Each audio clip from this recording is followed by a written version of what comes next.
Mangalmatri student, the today topic is non-infectious diseases. Basically, non-infectious diseases are not infect the other person by the different type of pathogen. not तो non इन्फेक्टिस disease वह वो disease है जो एक से दूसरे में नहीं फैलती।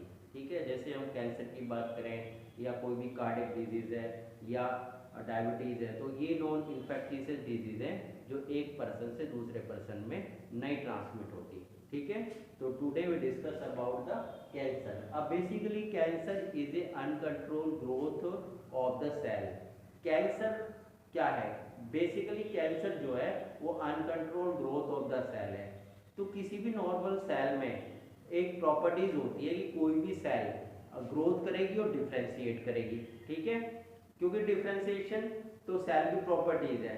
ठीक है, अब हम डेवलपमेंट की बात करें तो कोई भी सेल डिवाइड करती है, डिवाइड होने के बाद वो डिफ्रेंशिएट हो जाती है। ठीक है, जैसे 3 लेयर का फॉर्मेशन होता है, एक्टोडर्म, मेसोडर्म, एंडोडर्म, और उससे पूरी बॉडी बनती है। तो सेल का जो नॉर्मल जो प्रॉपर्टीज है वो ग्रोथ है, डिफरेंशिएशन है। ठीक है, लेकिन नॉर्मल सेल में हाईली कंट्रोल एंड रेगुलेटेड, ये चीजें हाईली कंट्रोल होती है और रेगुलेटेड होती है। लेकिन यदि हम किसी ट्यूमर सेल की बात करें तो ट्यूमर सेल में ना तो ग्रोथ कंट्रोल होती है और ना डिफरेंशिएशन, दोनों ही अनकंट्रोल होते हैं। यानी सेल जो रैपिडली डिवाइड करती है, और जब सेल रैपिडली डिवाइड करेंगे, ठीक है, तो it form a cell mass, वो एक सेल मास बना लेंगे जिसको हम क्या बोलते हैं? ट्यूमर बोलते हैं। यू आर सीन हियर, ठीक है, it is a normal cell and this one is the tumour cell.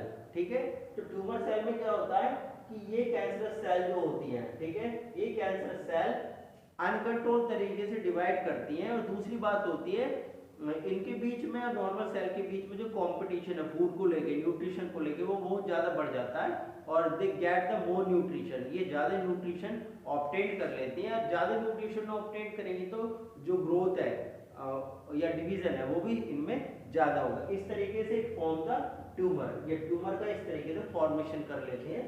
ठीक है, तो normal cell show the property contact inhibition. Contact inhibition का मतलब क्या होता है? कॉन्टैक्ट इनहिबिशन का मतलब होता है कि कोई भी सेल है एक पर्टिकुलर साइज तक बढ़ेगी और उसके बाद जो अदर सेल उसके कांटेक्ट में आएगी तो उसकी सेल उसकी जो ग्रोथ है रुक जाएगी। ठीक है, लेकिन जो कैंसरस सेल होती है उनमें कांटेक्ट इनहिबिशन प्रॉपर्टीज नहीं होती। ठीक है, तो ये प्रॉपर्टी उसकी लॉस्ट हो जाती है और इस प्रॉपर्टी के लॉस्ट होने की वजह से वो सेल जो है रैपिडली जो ग्रोथ करती है, और रैपिडली ग्रोथ करने की वजह से जो है फिर वो क्या होता है कि वो ट्यूमर का फॉर्मेशन करती हैं। ठीक है, तो इस तरीके से ट्यूमर का फॉर्मेशन हो जाता है।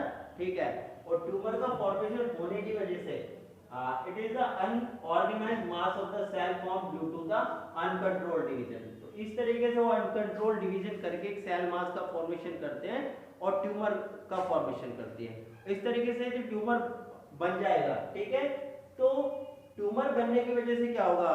The cell are compete with the other cell for the nutrition, और न्यूट्रिशन के लिए वो क्या करेंगे? कंपीट करेंगे। कंपीट करने की वजह से वो सेल जो है ज्यादा ग्रोथ करेंगे।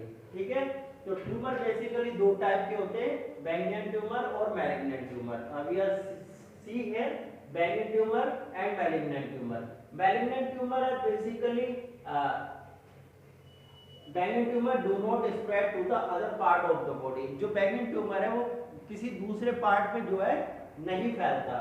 ठीक है, कन्फाइंड देयर ओरिजिनल लोकेशन, वो एक पर्टिकुलर लोकेशन पे रहता है। ठीक है, और पूरी बॉडी में नहीं फैलेगा। इसका मतलब क्या है कि जो बेनिग्न ट्यूमर है वो ज्यादा हार्म नहीं करेगा, कम हार्म करेगा, और उसको हम एक नॉर्मल सर्जरी के द्वारा उसको रिमूव करा सकते हैं।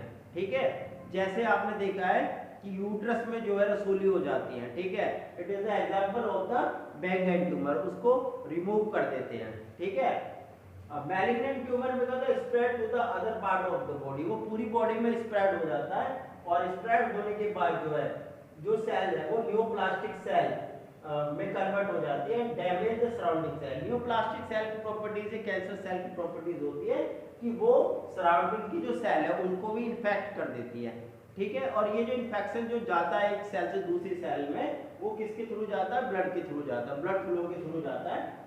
Malignant tumour damage the surrounding cell, cancer cell compete compete for the food, यानी फूड के लिए compete करेंगे. A cell slugs off from the these tumor reach the other region through the blood. यानी blood के through ये जो infection है ये एक सेल से दूसरी सेल में फैल जाएगा. ठीक है, this property is called the metastasis.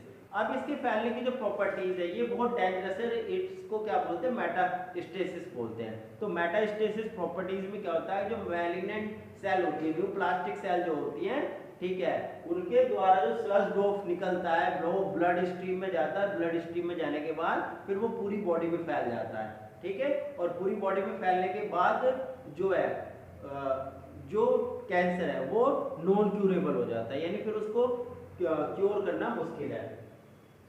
Causes of the cancer, क्या कारण है, ठीक है, फिजिकल एजेंट है इसके, एक्सरे, ज्यादा से ज्यादा एक्सपोजर है, गामा रेज, अल्ट्रावायलेट रेज. ठीक है, या हम ये कह सकते हैं कि ज्यादा से ज्यादा एक्सरे का जो एक्सपोजर ले रहा है, ठीक है, उसमें क्या सेल जो है उनका डीएनए डैमेज हो सकता है. और बेसिकली हमारी बॉडी में ऑलरेडी ऑन्कोजीन प्रेजेंट होते हैं और ये oncogene are responsible for the causing of the cancer. इसका मतलब क्या है कि जीन ऑलरेडी प्रेजेंट है और जब वो एक्टिवेट हो जाएगा तो it is responsible for causing the cancer, वो कैंसर के लिए रेस्पॉन्सिबल. केमिकल एजेंट टोबैको है, निकोटीन है, ठीक है, स्मोक है, धुआं, ठीक है, यानी जो लोग ज्यादा एक्सपोजर लेते हैं, पोल्यूशन पोल्यूटेड सिटीज में रहते हैं, तो उनको लंग कैंसर होने का चांस ज्यादा है. ठीक है, अब ये कहा था स्मोकिंग इंजूरियस टू हेल्थ. इसका मतलब क्या है कि जो सिगरेट पी रहा है उससे ज्यादा नुकसान दूसरे वाले को भी हो सकता है जो आसपास है, क्योंकि उसका स्मोक क्या होगा,